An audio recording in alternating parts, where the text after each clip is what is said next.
Hi, we are here from San State to present our journal project for AME 106 and AME 154 with Dr. Furman and Dr. Lee. I'm Nasrat Haidari. Karmjot Singh. David Sales. And I'm Dianna Man.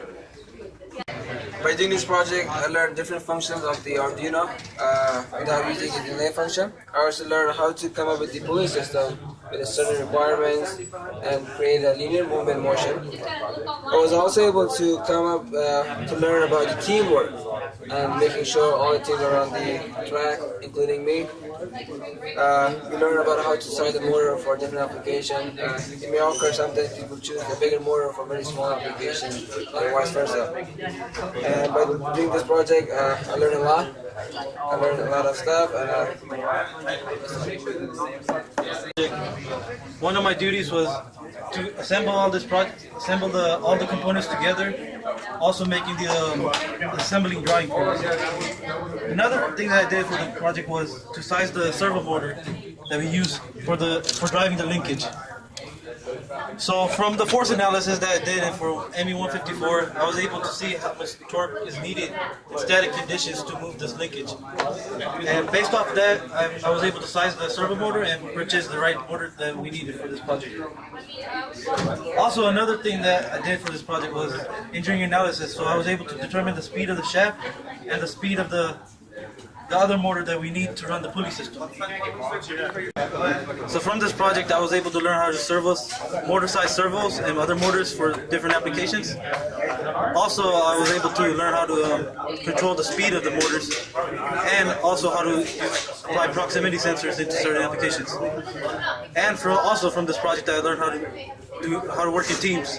Okay, I'm responsible for making the pillar design and also making CAD drawings using Inventor for most of the parts.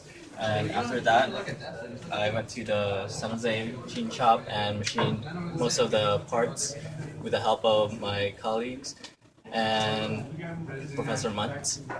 And for the ME 106 part of the project, I was involved in power interfacing our two motors and the servo motor with the use of L293D motor drive shield. As you can see here, this is the shield we used. It is mounted on the Arduino and it uses most of the pins except for the analog pins. Embedded in the motor drive shield are two full H bridges, and that controls the movement of the power into and out of the motor.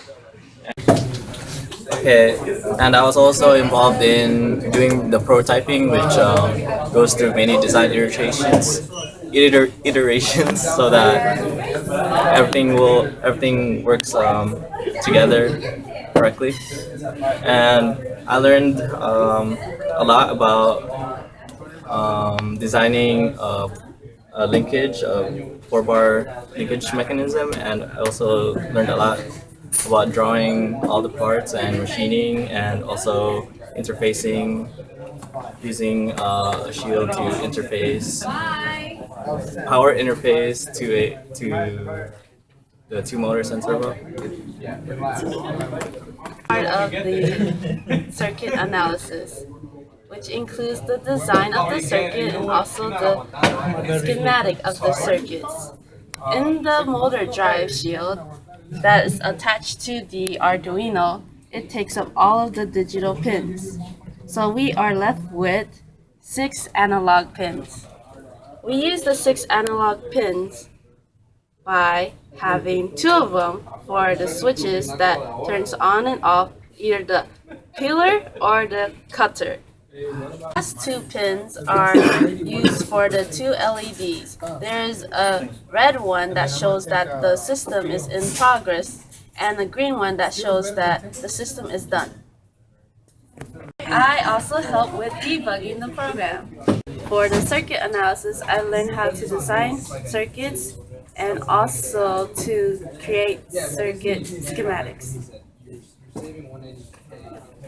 In the purchasing parts area, I learned to purchase standard parts because in our project we had to machine a lot of things.